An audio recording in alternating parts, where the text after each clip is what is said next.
Nakuhanan ng CCTV camera ang paghagis ng pampasabog sa tapat ng tanggapan ng PIDEA Eastern Pangasinan sa Urdaneta City.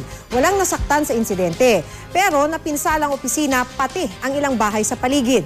Makibalita tayo kay Roland Umangay ng GMA Dagupan. Binubusisi ngayon ng PIDEA Region 1 ang kuhang ito ng CCTV camera ng PIDEA Eastern Pangasinan sa Urdaneta City. Makikita sa video ang dalawang lalaki na kamotorsiklo na huminto sa tapat ng gate ng opisina. Bumaba ang angkas, tsaka inihagis ang pampasabog bago humarurot palayo sa lugar.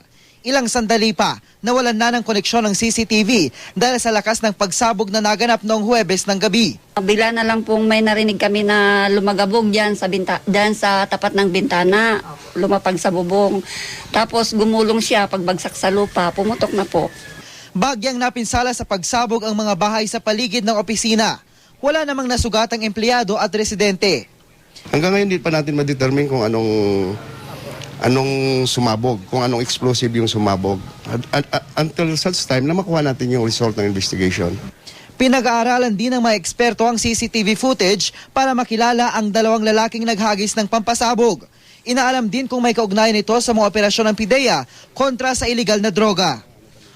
Roland Umangay, Nagbabalita, Pilipinas.